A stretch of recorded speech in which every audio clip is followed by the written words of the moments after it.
Price Lord. ஆண்டவராகிய இயேசு கிறிஸ்துவின் மூலியமாக மீண்டுமாய் உங்களை இந்த ஞாயிற்றுக்கிழமை மெசேஜில் உங்களை சந்திப்பதில் நாங்கள் கர்த்தருக்குள் மிகவும் மகிழ்ச்சியடைகிறோம். ஒவ்வொரு வாரமும் ஆண்டவர் கொடுக்கிறதான வார்த்தைகளை உங்களோடு கூட பகிர்ந்து கொள்வதில் அது எங்களுக்கு மிகவும் பிரயோஜனமாக இருக்கிறது, உங்களுக்கும் பிரயோஜனமாக இருக்கும் என்று நாங்கள் கர்த்தருக்குள் மிகவும் விசுவாசிக்கிறோம். இன்றைக்கும் பெரியவர்களை குறித்து, வீட்டில் உள்ள வயதானவர்களை குறித்து, முதியவர்களை குறித்து ஆண்டவர் என்னோடு பேசினதான இந்த வாரம் முழுவதும் பேசினதான காரியத்தை உங்களோடு கூட பகிர்ந்து கொள்வதிலே நாங்கள் மிகவும் மகிழ்ச்சியடைகிறோம். இன்றைக்கும் அதற்குண்டான வசனத்தை வாசிக்கலாம். யோபு எழுதின நிருபம் 12ஆம் அதிகாரம் 12ஆம் வசனம். முதியோரிடத்தில் ஞானமும் வயது சென்றவர்களிடத்தில் புத்தியும் இருக்குமே. முதியவர்கள் யாராவது இருப்பாங்கன்னா அவங்ககிட்ட இருந்து அநேக விதமான ஞானங்களை நம்ம கற்றுக்கொள்ள முடியும். வயது சென்றவர்களிடத்தில் புத்தியும் நம்ம கற்றுக்கொள்ள முடியும். அப்போ வயதானவங்க யாராவது வீட்டில் இருப்பாங்கன்னா அவங்ககிட்ட இருந்து நிறைய காரியங்களை கற்றுக்கொள்ளலாம். அந்த நாட்களில் பார்த்தீங்கன்னா வயதானவங்க இருக்கும்போது நிறைய நீதியின் கதைகளை சொல்லிக் கொடுப்பாங்க. அவங்க கடந்து வந்த பாதைகளை குறித்து சொல்லிக் கொடுப்பாங்க. அது நம்மளுக்கு அந்த நாட்களில் மிகவும் பிரயோஜனமாக இருந்ததுங்க.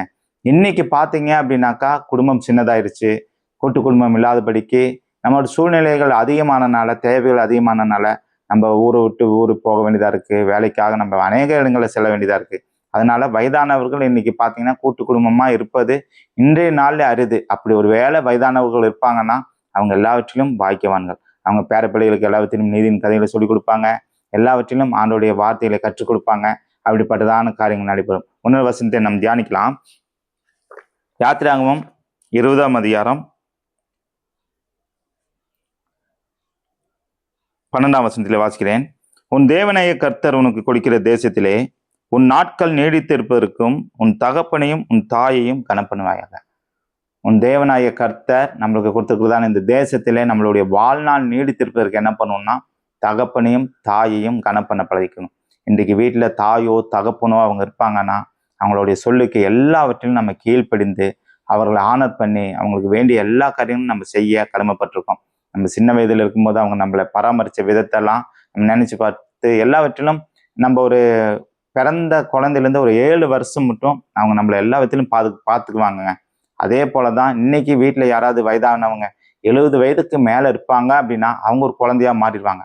எப்படி நம்ம சின்ன வயசுல குழந்தையா இருந்து அவங்க 7 வயசு மட்டும் நம்மளை பராமரிச்சாங்களோ அதே போல ஒரு 70 வயசுக்கு மேலே யாராவது மூத்த குடிமகன்கள் வீட்டில் இருப்பாங்க, வயதானவர்கள் இருப்பாங்க அப்படின்னாக்கா எல்லாவற்றிலும் நம்ம பராமரிக்க கற்றுக்கணும். ஏன்னா வேதம் சொல்கிறது அவங்க வந்துட்டு எல்லாவற்றிலும் அவங்க கிட்ட இருந்து நம்ம அறிவும் ஞானத்தை பெற்றுக்கொள்றதை தவிர மீதியும் நம்ம அவங்களுக்கு வேண்டிய செய்ய வேண்டிய எல்லா காரியத்தையும் செய்யணுங்க.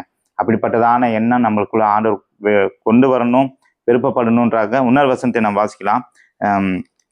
லேவியராகமம் எழுதின நிருபம், லேவியராகமம் 19ஆம் அதிகாரம் 32ஆம் வசனத்தில் வாசிக்கலாம். நரைத்தவனுக்கு முன்பாக எழுந்து முதிர் வயது உள்ளவன் முகத்தை கனம் பண்ணி உன் தேவனுக்கு பயப்படுவாயாக. நான் கர்த்தர், நான் கடவுளா இருக்கிறேன், எல்லாவற்றிலும் என்ன பண்ணணும்னா உன் தேவனுக்கு பயப்படுவாயாக. எந்த விதத்துல பயப்படணும் அப்படின்னா நரைத்தவனுக்கு முன்பாக எழுந்து முதிர் வயது உள்ளவன் முகத்தை கனம் பண்ணும். இப்போ வீட்டுக்கு யாராவது பெரியவங்க வருவாங்க அப்படின்னா அவங்கள ஹானர் பண்ண கற்றுக்கணும். அவங்களுக்கு எந்திரிச்சின்னு வணக்கம் சொல்லி அவங்கள உட்கார வச்சு அவங்கள கனம் பண்ண பழகிக்கணும் அப்படின்னு சொல்றாரு. அவங்க முகத்தை பார்த்து அவங்க கண்களை பார்த்து பேசி அவங்களுக்கு வேண்டிய எல்லா ஆணவங்களும் அதாவது அவங்கள ஹானர் பண்ணி எல்லாவற்றிலும் அவங்கள நடத்த நம்ம கற்றுக்கொள்ளணும்னு ஆண்டவர் விருப்பப்படுறாரு. இன்னைக்கு கேட்டுக்கொண்டு இருக்கிறதான உங்களோடு கூட என்னோட கூட பேசுகிறதான காரியம் எல்லாவற்றிலும் வயதானவர்களே நம்ம மதிக்க கற்றுக்கணும். கடந்த ஒரு சில 2-3 மாதங்களுக்கு முன்பதாக ரோட்டில் ஒருத்தர் பைக்கில் வந்துட்டு ஆப்போசிட்டில் வந்துட்டாரு. ஒரு வாலிப பையன் அவர் இடிக்கிற மாதிரி வந்துட்டார். அவங்களுக்கு 2 பேர்த்துக்குள்ள ரொம்ப வாக்குவாதம் முற்றி அவர் அந்த வாலிப பையன் என்ன பண்ணுறாருன்னா அவர் அடிக்கிறதுக்கே போகிறார். அவர் ரொம்ப வயசானவர், பட் அவர் ஏதாவது தவறாக வந்திருக்கலாம், தப்பு இல்லை. ஆனாலும் அந்த வாலிப பையன் என்ன பண்ணுறான்னா எல்லாவற்றிலும் அடிக்க போகிறான். அப்போ இது எந்த சூழ்நிலை இருக்குது அப்படின்னாக்கா நம்ம பெரியவர்களை இந்த நாட்களில் அவங்கள தவறாக எடை போட்டுட்டாங்க. அவங்க பூமிக்கு பாரம்னு ஒரு சில பேர் சொல்கிறாங்க, இல்லை அவங்க பார்க்க முடியாதபடிக்கு அது ஆசிரமத்தில் கொண்டு போய் விட்டுறாங்க, இல்லைன்னா முதியோர் இல்லத்தில் விட்டுறாங்க. அப்படிப்பட்டதான எண்ணங்கள் யாருக்காவது இருக்கும் அப்படின்னாக்கா ஆண்டவர் இன்னைக்கு சொல்கிறாரு, இல்லை அவங்கள எல்லாவற்றிலும் நம்ம பராமரிக்கணும்னு சொல்லி. எனக்கு ஒரு சாட்சியை மட்டும் நான் சொல்லி இன்னைக்கு நிறைவு பெற விருப்பப்படுறேன். ஏன்னா ஒரு ஓனர்கிட்ட வந்துட்டு ஒரு 22 வருஷம் பக்கம் நான் வேலை செஞ்சேன். அவர்கிட்ட இருந்து எல்லா நானும் கற்றுக்கொண்டேன். எப்படி பேங்க்கில் ஒர்க் பண்ணுறது, பேங்க்கில் எப்படி டிரான்சாக்ஷன் பண்ணுறது, எப்படி ஃபார்ம் ஃபில்அப் பண்ணுறது, எப்படி வித்ட்ராவல் ஸ்லிப்பு ஃபில்அப் பண்ணுறது, எப்படி செலான் ஃபில்அப் பண்ணுறது, எப்படி நெஃப்ட் ஃபார்ம் ஃபில்அப் பண்ணுறது எல்லாமே அவர் கற்றுக் கொடுத்தார். எப்படி பணத்தை ஹேண்டில் பண்ணுறது எல்லாவற்றிலும் அவர் கற்றுக் கொடுத்தார். என் தகப்பனார் வந்துட்டு எனக்கு எல்லாவற்றிலும் புத்திமதிகளை சொல்லி கொடுத்தாலும் எனக்கு நாணத்தை ஒரு முதியவர், அதாவது வயதானவர் தான் அவர்கிட்ட இருந்தனால, அவர் என்னுடைய ஓனர், எல்லாவற்றிலும் அவர் எனக்கு கற்றுக் கொடுத்தாருங்க.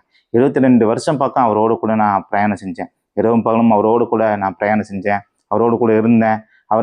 அவரிடத்திலிருந்து அநேக காரியங்களை எனக்கு ஆண்டவர் கற்றுக் கொடுத்தார். அது எனக்கு மிகவும் பிரயோஜனமா இருந்தது. அப்போ பார்த்தீங்கன்னா, அவர்கிட்ட இருந்து நிறைய காரியங்களை கற்றுக்கொள்ள முடிஞ்சது. ஆனால் இன்னைக்கு அவர் இல்லை. ஆனாலும் அவரை நாங்கள் நினைச்சு பார்க்குறோம். என் தகப்பனார் ஒரு நாட்டில் சொன்னார், இந்த மாதிரி காரியங்கள் இந்த பையன் இப்படி செய்வான், இவங்ககிட்ட இருந்து நீ விலகி இருக்கணும், இவன் வந்துட்டு இப்படிப்பட்டதான பையன், நீ விலகி இருக்கணும்னு சொன்னார். அப்போ எனக்கு தெரியல. ஆனால் இப்போ நினச்சி பார்க்குறேன், அவர் சொன்னது நிறைவேறிடுச்சு அப்படின்னு சொல்லி. அவர் என்னைக்கோ சொன்னது, நான் சின்ன பையனாக இருக்கும்போது சொன்னது, இன்னைக்கு என்னுடைய வாழ்க்கையில் நிறைவேறுது. அன்னைக்கு நான் தட்டி கழிச்சேன். ஆனால் இன்னைக்கு நான் உணர்ந்து பார்க்குறேன், அவங்க சொன்னதெல்லாம் அப்படியே என்னுடைய வாழ்க்கையில் நடந்ததுங்க. ஒரு விதத்தில் என் தகப்பனார்கிட்ட இருந்து புத்திமதியிலும் ஆலோசனை கற்றுக்கிட்டேன். இன்னொரு தகப்பன் போல ஒரு வயதான எங்கள் ஐயா கிட்ட இருந்து எல்லாவற்றிலும் நல்வழியில கற்றுக்கொண்டேன். எப்படி உலகத்தில் நாணமாக நடக்கணும், எப்படி பணத்தை கையாளணும், எப்படி பேங்க்ல டிரான்சாக்ஷன் பண்ணணும், எப்படி சம்பளம் கொடுக்கணும், எப்படி ஒரு நிர்வாகம் நடத்தணும்னு சொல்லி அநேக காரியங்களை எனக்கு கற்றுக் கொடுத்தார். அவர் இடத்திலிருந்து நாணத்தையும் கற்றுக்கொண்டேன், புத்திமதியிலும் என் தகப்பன் இடத்திலும் கற்றுக்கொண்டேன். அப்போ இன்னைக்கு வீட்டில் யாராவது வயதானவங்க இருப்பாங்கன்னா அவங்களை எல்லாவற்றையும் நேசிக்கணும். கடைசியாக ஒரே ஒரு வசனத்தை நாம் வாசித்து நிறைவு செய்வோம். 1 தீமோத்தேயு 5ஆம் அதிகாரம் 1ஆம் வசனத்திலிருந்து 2ஆம் வசனம் மட்டும் வாசிக்கிறேன். முதிர் வயதுள்ளவனை கடிந்து கொள்ளாமல் அவனை தகப்பனை போலவும், 2வது வசனத்தின் முதல் பகுதி, முதிர் வயது உள்ள ஸ்திரீகளை தாயை போலவும். இன்னைக்கு வயதான முதிர் வயது உள்ளவர்களை நம்ம யாராவது பார்த்தா அவங்களை கடிஞ்சு கொள்ளாம, அவங்களை திட்டாம என்ன பண்ணணும்னா, அவர்களை தகப்பனை போல, எப்படி நம்ம தகப்பனை எப்படி நேசிப்போம், அன்பு செலுத்துவோமோ அப்படிப்பட்டதான வயதானவர்களை நம்ம பார்ப்போம் அப்படின்னா, ஒரு தகப்பனை போல பார்த்து, ஒருவேளை யாசனை கேட்பாங்க, அவங்களுக்கு ஏதாவது விதத்தில் நம்மளுக்கு ஒரு டீயோ இல்லை அவங்களுக்கு முடிஞ்ச அளவுக்கு நம்ம ஏதாவது உதவி செஞ்சு அவங்களெல்லாம் நம்ம கனப்படுத்த பழக்கணும். அதே போல வயதான ஒரு தாயை பார்த்தா அது நம்ம தாயை போல நம்ம நேசிக்க சொல்றாங்க ஆண்டவர். இப்படிப்பட்டதான அன்பு நமக்குள்ள இருக்கணும்னு தான் விரும்புகிறாரு. எனக்கு என்னுடைய வாழ்க்கையில என்னுடைய எல்லா விதத்திலும் என் தாய் தகப்பன் எனக்கு கற்றுத்தந்ததான காரியங்கள் இன்னைக்கும் என்னுடைய நினைவில் இருக்கு. அவங்களுக்கு நான் கனப்படுத்தணும்னு நான் விரும்புகிறேன்.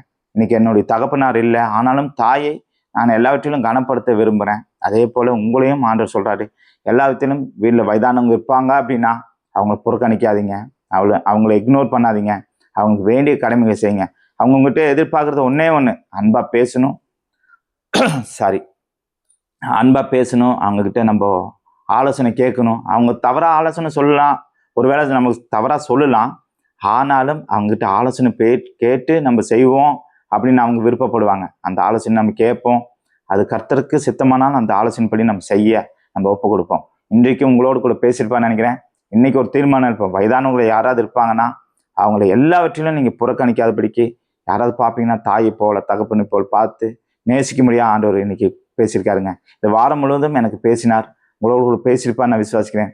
மீண்டுமா அடுத்த வாரத்தில் உங்களை சந்திக்கிறேன். God bless you. Praise Lord.